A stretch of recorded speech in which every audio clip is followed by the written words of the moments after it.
FIFA world cup ഫൈനലിലെ കയ്യാങ്കളിക്ക് Argentinian ടീമിനും പ്ലേയേഴ്സിനും കടുത്ത ശിക്ഷയാണ് ഫിഫ വിധിച്ചിരിക്കുന്നത്. ആരും പ്രതീക്ഷിച്ചില്ല, എല്ലാവരും ഞെട്ടിയിരിക്കുകയാണ് ഈ ശിക്ഷ കേട്ടിട്ട്. കാരണം അർജന്റീനിയൻ ടീമിന് മാത്രം 3 കോടി രൂപയാണ് പിഴ വിധിച്ചിരിക്കുന്നത് ഫിഫ. അതുപോലെ അവരുടെ സൂപ്പർ പ്ലെയർ ഡിഫൻസീവ് മിഡ്ഫീൽഡറായ ലിയാൻഡ്രോ പാരഡസിന് 86 ലക്ഷം രൂപയും അതുപോലെ 10 മത്സരങ്ങളിൽ വിലക്ക്. അതാണ് നിങ്ങൾ ശ്രദ്ധിക്കേണ്ടത്. 10 മത്സരങ്ങളിലാണ് വിലക്ക് ഫിഫ ഏർപ്പെടുത്തിയിരിക്കുന്നത്.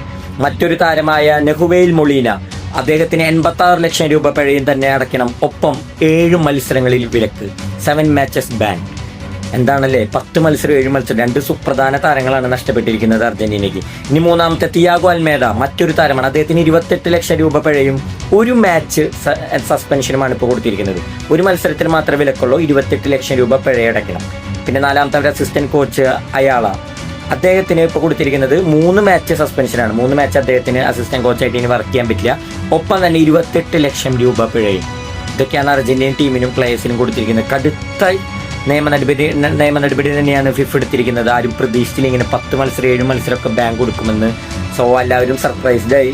ആരും ഫിഫ അങ്ങനെ ചെയ്യുന്ന ഒരാളും പ്രതീക്ഷിച്ചില്ല. കാരണം അർജന്റീനയ്ക്ക് സപ്പോർട്ടാണ് ഫിഫ എന്നാണ് പലപ്പോഴും വേൾഡ് കപ്പിൻ്റെ സമയത്ത് എല്ലാവരും പറഞ്ഞിരുന്നത്. പക്ഷേ ഇതെല്ലാം നേരെ വിപരീതമായാണ് ഇപ്പോൾ നടന്നുകൊണ്ടിരിക്കുന്നത്. ഫൈനലിലെ കടുത്ത തോൽവിക്ക് ശേഷം അർജന്റീനയ്ക്ക് ഇത് വലിയൊരു തിരിച്ചടിയും കൂടിയാണ് ഇപ്പോൾ നേരിട്ടിരിക്കുന്നത്. ഇത് പറഞ്ഞറിയിക്കാൻ പറ്റാത്തൊരു തിരിച്ചടിയാണ്. പിന്നെ സ്പെയിൻ്റെ ഒരു താരം ഗവി, മിഡ്ഫീൽഡർ, ബാർസലോണയുടെ മിഡ്ഫീൽഡർ, അദ്ദേഹത്തിനും 28 ലക്ഷം രൂപ പിഴയും 1 മാച്ച് സസ്പെൻഷനാണ് അദ്ദേഹത്തിന് വിധിച്ചിരിക്കുന്നത്.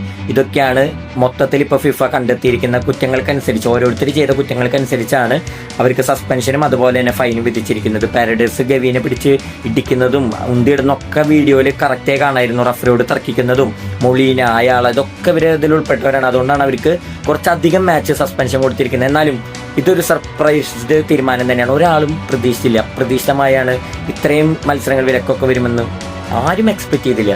സോ എന്തായാലും അർജന്റീനയ്ക്കും സ്കലോണിക്കും ഇത്തിരി പേർക്കേണ്ടി വരും. ഇനി ഫിഫയുടെ മത്സരങ്ങൾക്കും പ്രധാന താരങ്ങളില്ലാതെ അവർക്ക് കളിക്കാൻ ഇറങ്ങേണ്ടി വരും. അതാണ് യാഥാർത്ഥ്യം.